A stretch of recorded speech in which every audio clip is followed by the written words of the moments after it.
মাননীয় speaker, doctor Yunus বাংলাদেশের সম্পদ না পৃথিবীর সম্পদ। আমি দেখেছি আমাদের মাননীয় পররাষ্ট্রমন্ত্রী বলেছেন this will not effect our relationship, বহির্বিশ্বের সাথে আমাদের সম্পর্কে। ঠিক তার পরের দিনই জন কেরি বলেছেন উই আর কনসার্নড। 23 জন কংগ্রেসম্যান বলেছেন উই আর কনসার্নড। বহির্বিশ্ব ফোন উঠে ঝগড়া করবে না, এটা তাদের diplomatic language, that we are concerned, we are looking into the matter. Doctor Yunus আমাদের মতো না। আমার ফোনে সবচেয়ে বড় ভিআইপি ফোন করে জয়নাল আবেদিন ফারুক সাহেব, আর ডক্টর ইউনূসের ফোনে ফোন করে হিলারি ক্লিন্টন। মনে রাখতে হবে সে কোথায় উঠে গিয়েছেন।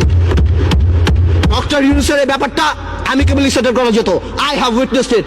আমি নিজেও দেখেছি বিবিসিতে হোয়াইট হাউস স্পোকসম্যান বলছে we are deeply concerned, this is Yunus allergy. আমি জানি অনেকে বলতে পারবে এটা আমাদের সার্বভৌমত্ব, আই ক্যান আন্ডারস্ট্যান্ড, এটা আমাদের সার্বভৌমত্ব, কিছু একটা ব্যালেন্স নিড টু বি ড্রন। এখন সার্বভৌমত্বর সাথে ব্যালেন্স, এখন গ্লোবালাইজেশনের সময় কালকে বাংলাদেশের বিপদ হচ্ছে, আমরা তাদের কাছে যে হাত পাততেছি। দুই নেত্রীর মনোমালিন্য হচ্ছে, নির্বাচনে যাবো কি যাবো না, আমেরিকান এম্বাসির দাওয়াতে ভিড় লেগে যাচ্ছে, এখানে ভিড় লেগে যাচ্ছে। আর যখন কোনো কিছু হচ্ছে তখন কি বলা হচ্ছে এটা আমাদের সার্বভৌমত্ব ব্যাপার। এটা সার্বভৌমত্ব ব্যাপার না, এটা পার্সোনাল ভেন্ডাটার ব্যাপার। সংসারের কথা আসতেছে, excuse me, I would appreciate if you let me finish. Yes, please, uninterruptedly. Thank you. Understand it? Yes, you should know it. আমি আরেকটা কথা বলতে চাই। সন্ত্রাসের কথা আপনি বলেন, একটা চেইন অফ কমান্ড থাকতে হবে। যেই দেশের স্বরাষ্ট্র প্রতিমন্ত্রী শাহরুখ খানের কনসার্টে যে মাটিতে বসে, সেই দেশে কি হতে পারে? মান ইজ্জত কোথায় যায় আমাদের? A মন্ত্রী is not a person.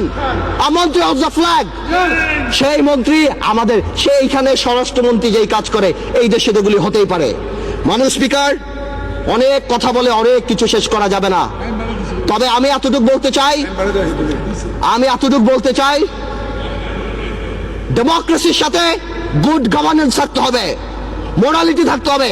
আপনি কল্পনা করতে পারেন মাননীয় স্পিকার, একজন অ্যাটর্নি জেনারেল ওই পদে বহাল থাকে, কিভাবে সে বসে বলে কে নোবেল প্রাইজ পাওয়া উচিত, কে নোবেল প্রাইজ পাওয়া উচিত না। এটা অসম্ভব। আমার দুঃখ হয়, আমার ভয় হয় যে মাননীয় অ্যাটর্নি জেনারেল যদি চাটুকারিতা করে আগামীতে ভবিষ্যৎ ল মিনিস্টার হওয়ার জন্য আমার বলার কিছু নাই, কিন্তু যদি তার বুদ্ধি এই হয়ে থাকে যে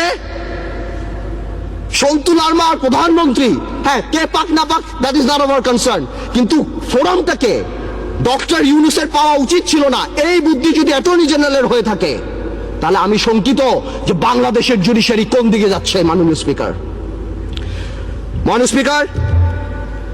আমাদের সবার কিছু কিছু ব্যাপারে একটা ন্যাশনাল কনসেনসাস হওয়া উচিত।